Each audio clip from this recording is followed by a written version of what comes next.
निश्चित आपण म्हणा की नगरसेवक हवा तर मारुती वाघ सारखा हवा. प्रभागामध्ये समस्यांचा पाडा जर वाचत बसलं तर भरपूर आहे. आणि प्रमुख समस्या जर आपण काही बघायला गेल्या तर ड्रेनेजची समस्या आहे.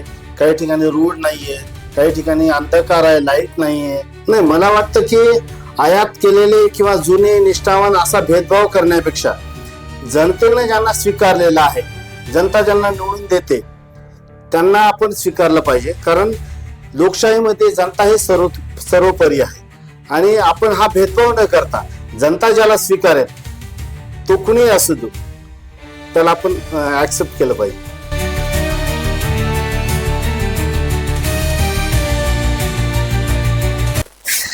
नमस्कार, मी गणेश शिंदे. आपल्या सर्वांचं युवा राज्य न्यूज लाईव्ह मध्ये मनपूर्वक स्वागत. सध्या नांदेड महानगरपालिकेची निवडणुकीची रणधुमाळी चालू आहे आणि 23 डिसेंबर पासून उमेदवारी अर्ज दाखल देखील होणार आहेत. एकंदरीत असंख्य उमेदवार हे इच्छुक आहेत, आपापलं विजन घेऊन समोर येत आहेत. आणि त्याच अगोदर आम्ही युवा राज्य न्यूज लाईव्हच्या माध्यमातून एक मुलाखतीचं विशेष सत्र ठेवले. कारण की आपण पाहतो की निवडणुकीच्या काळामध्ये असंख्य आश्वासनं असतात, परंतु निवडणूक झाल्यानंतर ती सगळी आश्वासनं विसरतात आणि दुसऱ्याच कामाला लागतात आणि त्यामुळे कुठे विकास रखडतोय.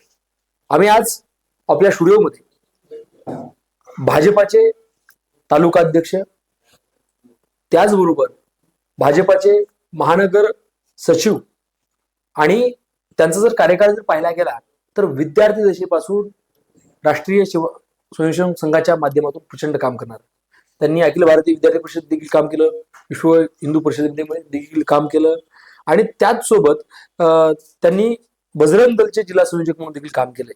आणि तब्बल तरुण वय आणि आजपर्यंत 30 वर्षापर्यंत त्यांनी खूप चांगल्या प्रकारचं काम केले. ते मारुती वाघ हे नांदेड महानगरपालिकेच्या निवडणूक प्रभाग क्रमांक 3 या प्रभागामध्ये निवडणुकीसाठी इच्छुक आहेत. त्याच्याशी आपण संवाद साधणार आहोत. साहेब नमस्कार. नमस्कार साहेब, एकंदरीत पाहायला गेलं तर राजकारणाची रणधुमाळी चालू आहे. अनेकांनाच वाटते की मला नगरसेवक व्हायचं, मला विकास काम करायची. सर्वप्रथम मला हे जाणून घ्यावं असं वाटेल, एकंदरीत तुमची जी काही वाटचाल जी होती, तुम्ही बोलताना सांगितलं किंवा विद्यार्थीपासून आपण काम करू, एकंदरीत वाटचाल, राजकीय वाटचाल कशी होती, काय सांगा या संदर्भात? काय सांगा?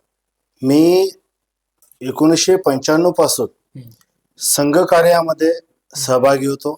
विश्व हिंदू परिषदचा जो तरुणांचा आयाम आहे बजरंग दल म्हणून, त्याचा मी जिल्हा संयोजक होतो. त्यानंतर मी भाजपामध्ये काम करतोय. आता भाजपामध्ये 11 ते 12 वर्ष झाले. आपण संघ विचार आणि हिंदुत्व या विचारांमध्ये जवळपास 30 वर्षापासून मी काम करतोय. नक्कीच सर, सध्या निष्ठेला फार महत्व आहे, कारण की कुठं निष्ठा राहिलीच नाही राजकारणानंतर. आपण पाहतो की आज संध्याकाळी कोणत्या पक्षात, उद्या सकाळी कोणत्या पक्षात राहिले. सर, तुम्ही तब्बल एकाच ठिकाणी तब्बल 30 वर्षापासून कार्यरत आहात. ह्या संपूर्ण निष्ठेचं काय कारण आहे, काय गमक काय? एकाच ठिकाणी राहणं कसं शक्य झालंय? मुळामध्ये भाजपाची जी विचारसरणी आहे, राष्ट्रप्रथम, हीच विचारसरणी माझी सुद्धा आहे. कारण संघ संस्कारामध्ये भारतीय परंपरा वगैरे या विचाराकडे आकर्षित होऊन मी सुद्धा राष्ट्रप्रथम, धर्माभिमान आणि समाजसेवा ही पूर्वीपासून माझ्यामध्ये होतीच. आणि याला अनुकूल असा पक्ष कोणता असेल तर भाजप आहे. म्हणून या ठिकाणी निष्ठेने मी आहे आणि आजही तुम्हाला दिसेल. नक्कीच जर एकंदरीत पाहायला गेलं तर प्रभाग क्रमांक 3 मध्ये तुमचं घर देखील आहे, तुम्ही त्या ठिकाणचे रहिवासी आहात. एकंदरीत आपण या माध्यमातून, सामाजिक असेल राजकीय माध्यमातून आजपर्यंत आपल्याला काय काय कामं करतात, काय सांगा? मी मुळामध्ये आतापर्यंत नगरसेवक कधीही नव्हतो, पण तरी सुद्धा माझा संपर्क जो आहे आणि माझी जी आत्मीयता आहे, लोकांना विश्वास आहे की मारुती वाघ हा आमची अडचण सोडवू शकतो. माझ्याकडे जे जे समस्या घेऊन येतात, मग ती समस्या रोडची असो, ड्रेनेजची असो, कोणती लाईटची असो, ती प्रत्येक समस्या सोडवण्यासाठी मी प्रयत्न करतो. आणि देवाच्या आशीर्वादाने म्हणा किंवा सर्वांच्या सहकार्याने म्हणा, या अडचणी मी सोडवलेल्या आहेत. हे प्रभागातील पूर्ण जनतेने बघितलेले आहेत. त्यामुळे ते सोडवल्याच्या नंतर कुणीही नगरसेवक कधी त्यांच्या मदतीला येत नाही, पण त्यांना खात्री आहे की मारुती वाघ आपली अडचण नक्की सोडवेल. आणि मी त्या ठिकाणी जातो आणि प्रयत्न करतो आणि यश येतं. नक्कीच तुमच्याकडे आज सध्या कुठलंही पद नाही, काही नाही, म्हणजे लोकप्रतिनिधी तुम्ही निवडून आले, हो, तरी पण एक सगळी कामं यशस्वी कशी करतात, या मागचं काय मग आहे? मी प्रशासनावर त्या ठिकाणी अधिकाऱ्यांना भेटतो, कर्मचाऱ्यांना भेटतो आणि त्यांना निवेदन देणं असेल, लोकांना घेऊन जाणं असेल त्या ऑफिसवर आणि आमच्या भाजपाचे जे मोठे पदाधिकारी आहेत त्यांच्याकडून फोन करणं असेल, कोणत्याही माध्यमातून का होईना पण लोकांची कामं झाले पाहिजे हे प्रयत्न करतो आणि त्या ठिकाणी कामाला सुरुवात होते. मग त्याच्यामध्ये मीडिया मला साथ देतो, पेपरला आंदोलनाची हे निवेदन देणं असेल किंवा आंदोलनाचे त्यांना एक भीती असेल किंवा लोकांचा सहभाग नेहमी माझ्यासोबत असतो, सपोर्ट असतो.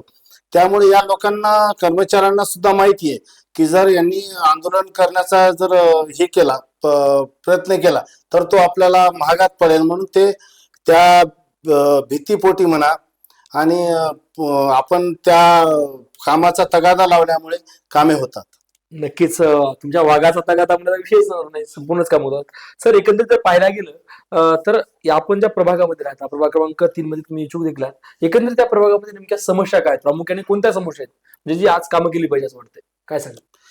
प्रभागामध्ये समस्यांचा पाडा जर वाचत बसलं तर भरपूर आहे आणि प्रमुख समस्या जर आपण काही बघायला गेल्या तर ड्रेनेजची समस्या आहे, काही ठिकाणी रोड नाहीये, काही ठिकाणी अंधकार आहे, लाईट नाहीये, अशा अनेक समस्या आहेत. त्या आपल्याला सोडवणं आवश्यक आहे. काही ठिकाणी तर ड्रेनेजचा इतका प्रचंड प्रॉब्लेम आहे की अक्षरशः तो जर भाग बघ आपण पाहिला तर ते नरकामध्ये राहतायत लोक, अशी परिस्थिती आहे ते. आणि हे आपण डोळ्यात आपल्याला ते बघवणार नाही. मला असं वाटतं की त्या ठिकाणी निश्चित काम केलं पाहिजे. ते सुद्धा लोक आहेत, त्यांच्याकडे आपण त्या माणुसकीनं पाहिलं पाहिजे आणि त्यांचा प्रॉब्लेम सॉल्व्ह केला पाहिजे. नक्कीच सर, तुमचा एक दरार आहे. तुम्ही सांगितलं म्हणजे काम जर होत नसेल तर मी कुठलाही हे करतो, आंदोलन असेल काही असेल एक, आणि जोपर्यंत काम म्हणतो पाठलाग असते. एकंदरीत आजपर्यंत आपल्याला कोणकोणती यशस्वी कामं करता आली, एक थोडक्यामध्ये काय सांगता येईल? मी आतापर्यंत ड्रेनेजचं असेल, लाईट असेल, रोड असतील, एवढंच नाही तर आता मागे इतक्यात अतिवृष्टी जी झाली त्या अतिवृष्टीमध्ये पाण्यामध्ये फिरून सर्वे केला, टीमला घेऊन गेलो आणि जास्तीत जास्त पैसे मिळवून देण्याचा त्यांना प्रयत्न केला. लक्ष्मीनगर असेल, कर्मवीर नगर असेल, येथील नागरिकांना त्याचा मोबदला मिळाला. जास्तीत जास्त गरीब लोकांना त्याचा फायदा झाला. खूप लोकांना दिवाळीला ते पैसे आले आणि त्यांची दिवाळी गोड झाली. अरे वा सर. आणि एकंदरीत जर पाहायला गेलं तर प्रामाणिक माणसं, सातत्यानं संघटनेमध्ये काम करणारी माणसं, कुठेतरी त्यांना राजकारणामध्ये कुठेतरी तोटा होतो असं आम्ही ऐकलंय. हे काय या मागचं काय मग काय? नाही, निश्चितपणे हे मन थोडस हे जरी खरं असेल तरी भारतीय जनता पक्ष याला अपवाद आहे. कारण या ठिकाणी प्रामाणिकतेला निश्चित फळ मिळतं, फक्त त्याची वेळ यावी लागते. संधी कधी ना कधी आमचा पक्ष देतोच. आपण बघू शकतो की आमच्या पक्षामध्ये नरेंद्र मोदी जे आहेत ते कोणत्या स्तरावरून कुठे गेलेत, आज जगाचे ते नेते झालेत. तसंच राजस्थानचे मुख्यमंत्री असतील. एवढंच नाही, आपल्या नांदेडचे जे आपल्या संघ परिवारामधले अजितजी गोपछडे यांना राज्यसभेवर खासदारकी दिली.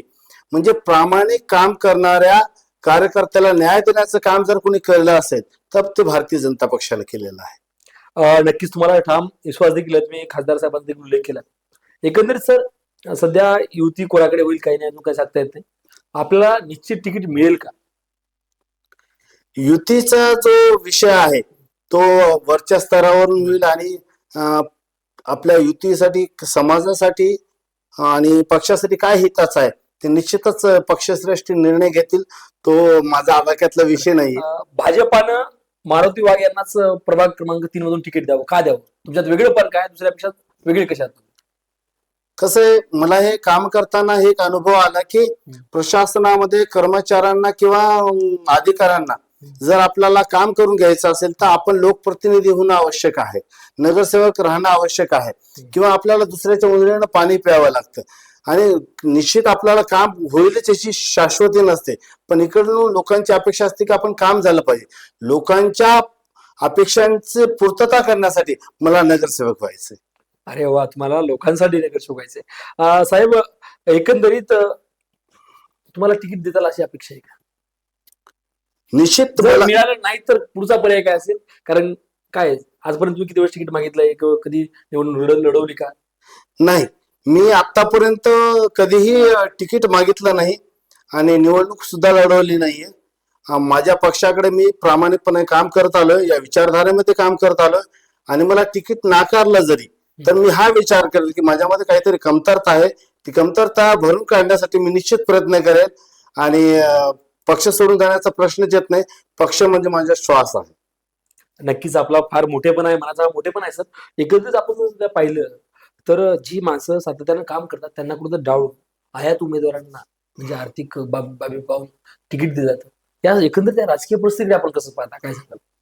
नाही, मला वाटतं की आयात केलेले किंवा जुने निष्ठावान असा भेदभाव करण्यापेक्षा जनतेने ज्यांना स्वीकारलेलं आहे, जनता ज्यांना निवडून देते त्यांना आपण स्वीकारलं पाहिजे. कारण लोकशाहीमध्ये जनता ही सर्वोपरी आहे, आणि आपण हा भेदभाव न करता जनता ज्याला स्वीकारेल तो कुणीही असू दो त्याला आपण ऍक्सेप्ट केलं पाहिजे. नक्कीच सर. एकंदरीत जर पाहायला गेलं तर भाजपाचे तीन म्हणजे खासदार बरेच आहेत, आमदार बरेच आहेत, आज सत्ता बऱ्याच ठिकाणी भाजपाची आलेली आहे. एकंदरीत भाजपाच्या केंद्रीय, राज्याच्या लेवलच्या आणि स्थानिकच्या लेवलच्या कामगिरीवर काय वाटतं मला, कशी आहे कामगिरी? नाही, हे तर सर्व जनतेला समजतच आहे. आज पूर्वीसारखे आता मीडिया जो आहे तो अलर्ट झालेला आहे, सर्व बातम्या प्रत्येकाच्या हातामध्ये आहे.